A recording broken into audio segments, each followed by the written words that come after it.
here in America, like, we got freedom of religion. I've been kicked out of 3 of them. Like, I was raised Catholic, untouched. And then eventually I got kicked out of Christianity and Mormonism. And if you don't believe me, Jehovah's my witness. I also love the fact that we have the freedom to gamble. No, because I personally love gambling. Whether it be poker, blackjack, pulling out. They gotta give me a rush, you know?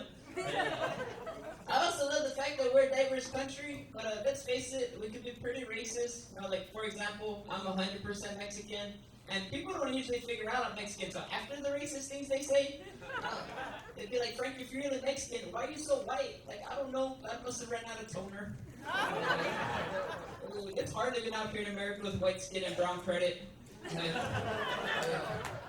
I live out in West Phoenix, so I'm just constantly getting discriminated, especially by my own kind. Like, I remember when SB 1070 was going on. It's kind of like the ICE situation right now. But SB 1070 was a law that Arizona passed where they started targeting Mexicans, saying I'm back to Mexico. So me and Andrew go out to go protest because we're like, no, don't send Mexicans back. But then this Mexican cholo comes up to me and is like, hey, get the fuck out of here, white boy. And it was so rude, but it got me to think, you know, maybe we could use a wall. Since then, I've been down for the Gulf of America. Like, but what bugged me the most about it was that I confronted this guy, and I was like, hey, yo no soy un gringo, me llamo Francisco Rodriguez, soy mexicano, Holmes. And he was like, oh, that's what's up, but I don't speak Spanish.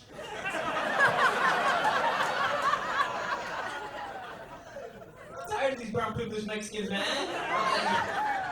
Down here representing brown pride, looking cool with their brown skin, slick back hair, but they can't even roll their R's. You know, like, yeah, I gotta represent brown pride while looking like a walking Stephen Hawking. Like,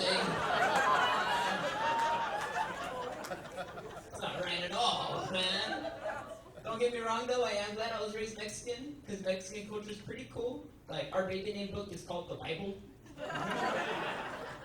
But I think the coolest thing about being Mexican is that we give each other nicknames. So, like, my real name is Francisco, so they'll call me Pancho. I'm really white, so they'll call me Gorito. And then the last one was Pendejo. So I'm a dumbass. That's cool to see you guys pass Spanish one too. That's good. You never know. Arizona, we're 49th in education. Dude, yeah, man, I didn't learn fractions until I started selling weed. Which really threw me off when the dispensaries came, man, because they put me out of a job. Like, man, so then I thought I was going to be homeless. But luckily I found this old swinger couple to take me in. I don't judge them. They're actually pretty cool. Their names are Mom and Dad. My parents are something else, man. Out of curiosity, anybody here have a parent that was hooked on meth? Woo! Woo! All right, yay! All right, no, I'm just saying that I usually don't get a yes. But, I can relate, you know.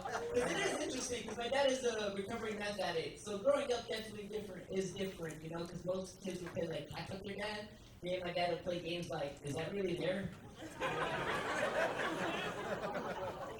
Yeah, he didn't know if he was looking at his son, Casper, and autistic Eminem. No, so, but right now he's pushing for grandkids. He's even been talking crap about it. He's like, be cool, if you don't start dating, I'm just gonna get you a sex doll.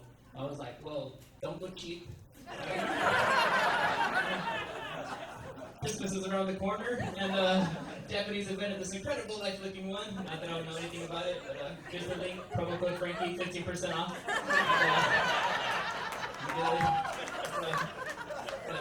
No, I get where he's coming from though, because like I do realize I need to get out there, especially in Mexican culture. He's just in shock because I'm 30, just finished puberty, and he was just expecting grandkids 15 years ago.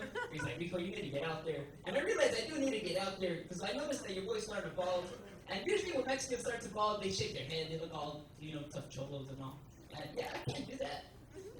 Yeah, I can't shake my head and look tough. Because you can't look tough when it looks like the only thing you ever beat was cancer.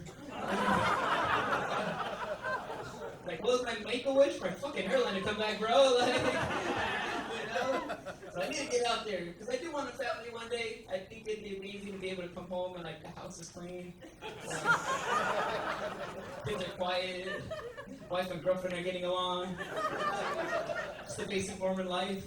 And so... But I need to get out there. But I notice women nowadays want to connect more like on a spiritual level. So they'll be asking the oddest questions. One girl had asked me, like, what sign are you? And now you gotta think of some slick stuff. So I'm like, oh, I'm the stop sign, baby. Yeah, found your man. And she goes and finds the exit. Like, I met one girl and she was like, what's your love language? I'm like, oh, easy, Japanese. She's like, no, I'm serious. I'm like, I'm serious too. Do you want to check my search history?